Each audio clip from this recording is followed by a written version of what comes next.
আদরাকা মা লাইলাতুল কদর লাইলাতুল কদরি খায়রুম মিন আলফি শাহর তানাজ্জালুল মালাইকাতু। আল্লাহ তাআলা বলছেন ইন্না আনজালনাহু ফি লাইলাতিল কদর। আল্লাহ তাআলা বলছেন আমি নিশ্চয় কুরআন নাজিল করেছি লাইলাতুল কদরের রজনীতে। জোরে বলেন সুবহানাল্লাহ। লাইলাতুল কদর এটা বরকতময় হওয়ার কারণ, এটা মর্যাদাপূর্ণ হওয়ার কারণ। কাজে আমরা কোরআনের সাথে থাকব, কোরআনকে পড়ব, কোরআনকে অনুধাবন করব, কোরআনকে বুঝবো, কোরআন বুঝে নিজের জীবন সাজাবো ইনশাআল্লাহ। আমার বন্ধুগণ, আল্লাহ তাআলা বলছেন ওয়ামা আদরাকা মা লাইলাতুল মাসের চেয়ে উত্তম। জোরে বলেন সুবহানাল্লাহ। হাজার মাস ইবাদত করলে যে সওয়াব আপনি পাবেন লাইলাতুল কদরের রজনীতে আপনি মান কামা লাইলাতুল কদরি ঈমানাও ওয়া ইহতিসাবান গুফিরা লাহু মা তাকদ্দামা মিন যামবি। কিন্তু আরব দেশের আরবি ভাষার একটা লজিক আছে।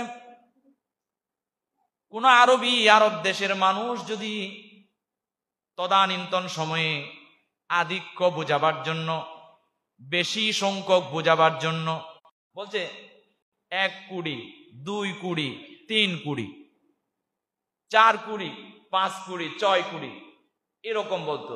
চকরিয়াতে একটা 6 কুড়ি টিক্কা পাড়াও আছে, 6 কুড়ি টিক্কা পাড়া। তার মানে তারা কুড়ির উপরে যারা জানতো না তারা কি বলতো 1 কুড়ি, 2 কুড়ি, 3 কুড়ি। ঠিক তেমনি তদানীন্তন সময়ে বেশি ইবাদত করে যা পাবেন না তা লাইলাতুল কদরের রজনীতে পাবেন। জোরে বলেন না সুবহানাল্লাহ। কাজে আমাদেরকে লাইলাতুল কদর তালাশ করার দরকার আছে না নাই? লাইলাতুল কদর তালাশ করতে হলে ইতিকাফের বিকল্প নাই, ইতিকাফ করতে হবে। আর যারা ইতিকাফ করবেন না, শেষ দশক যেমন আজ থেকে আসমান থেকে সমস্ত ফেরেশতারা বা আল্লাহর আদেশে ফেরেশতাদের একটা বিশেষ দল আসমান থেকে জমিনে নাজিল হবে। কোন দিন? লাইলাতুল কদরের রজনীতে। সেই কদরটা হতে পারে 21শে রমজান। বন্ধুগণ, বুঝাতে চেয়েছিলাম আসমান থেকে ফেরেশতাদের একটা ফোর্স দুনিয়াতে কদরের রজনীতে মাগরিব থেকে নেমে আসে। আর সেই সাথে ফেরেশতাদের সাথে রূহ আসে। রূহ মানে এখানে আমাদের রূহ বলে নাই, রূহ মানে রূহুল আমিন, জিবরাইল আমিন। ফেরেশতা চাইবে, আল্লাহ ডাক মারবে, ফেরেশতারা রহমতের বাড়িদারা নিয়ে মুসলিম উম্মার জন্য নিয়ে আসবে। আর আল্লাহ ওখানে সামাই দুনিয়াতে প্রথম আসমানে আল্লাহ চলে আসবেন, এসে বিশেষ দৃষ্টিপাত করবেন, করে আল্লাহ ডাক রহমতের বাড়িদারা দিয়ে যাবেন।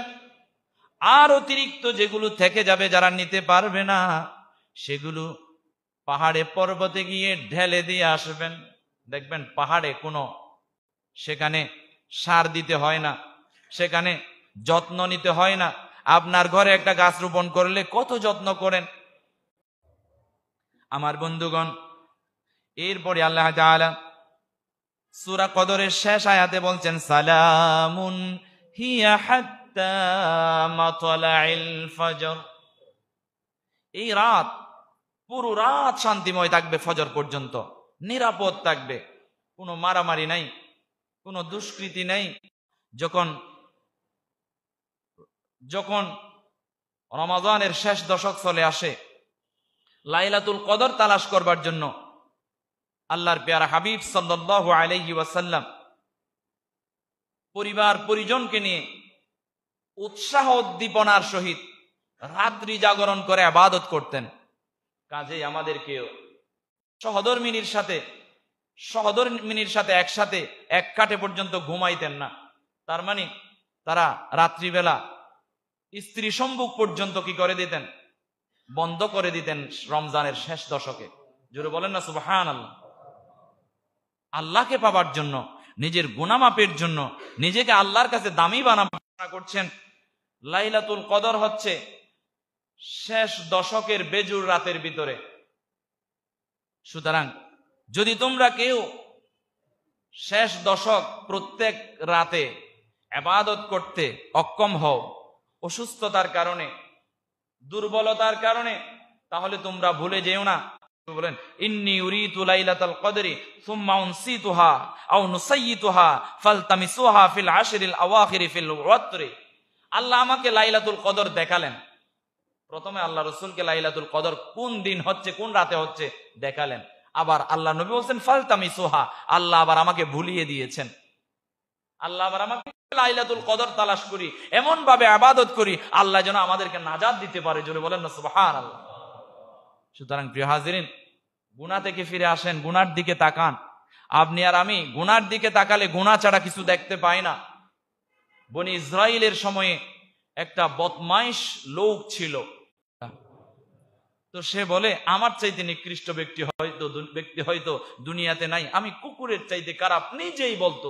জুড়ে বলেন না নাউজুবিল্লাহ।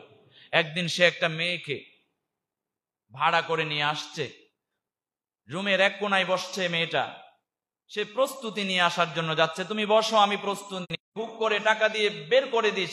আমি ওই মেয়ে নয়, আমি বিপদে পড়ে টাকার প্রয়োজন, এজন্য এরকম একটা কাজে আমি এসেছি, কিন্তু কান্না করতেছি।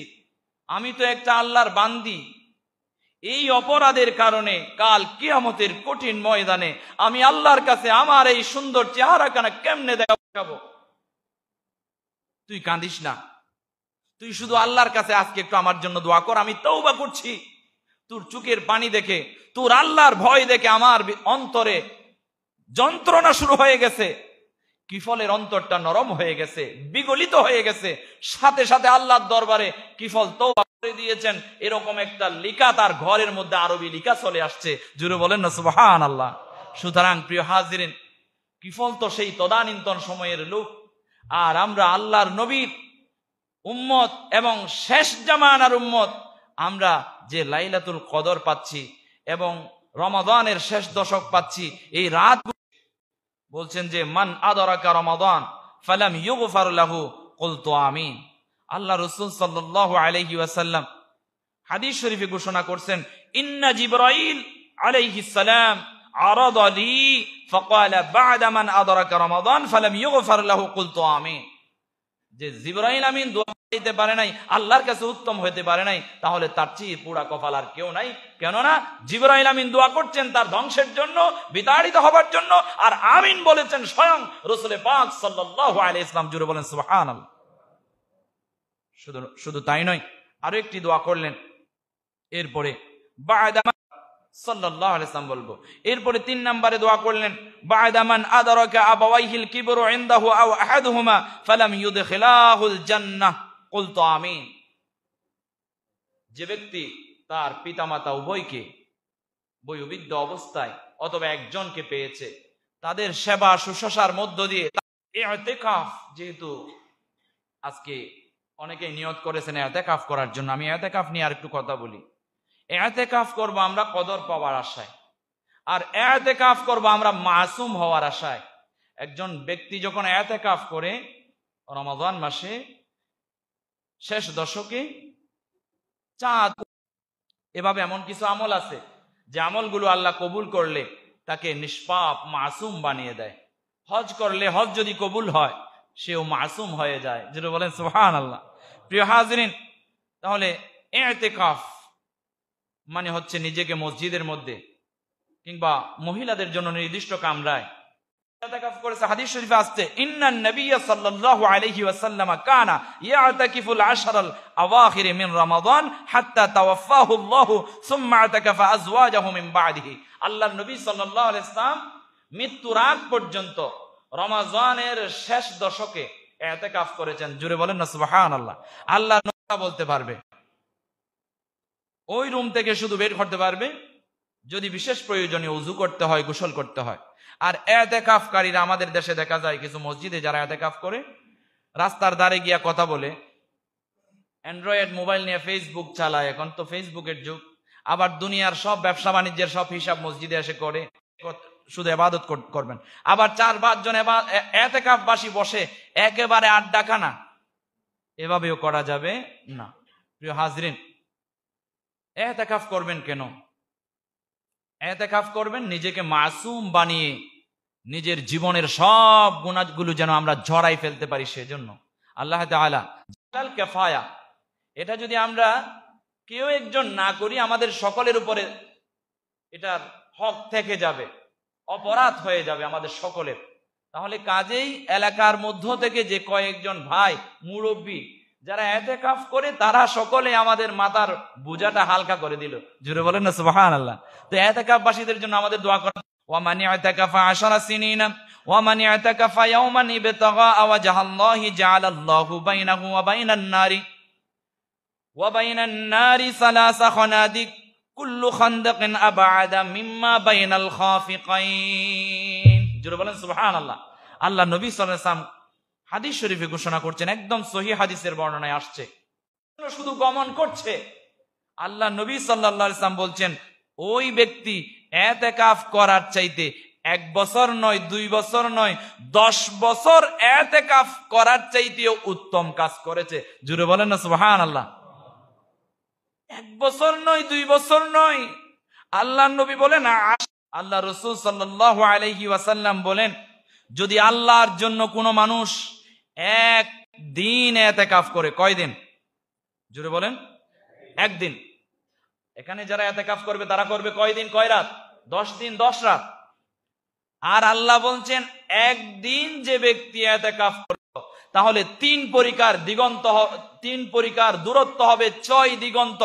আপনার আর জাহান্নামের দূরত্ব হয়ে যাবে 6 দিগন্তের সমান। জুড়ে বলেন সুবহানাল্লাহ। তার মানে জাহান্নাম আপনাকে গ্রাস করার কোনো সুযোগ নাই। তাহলে আমরা আল্লাহর জন্য 1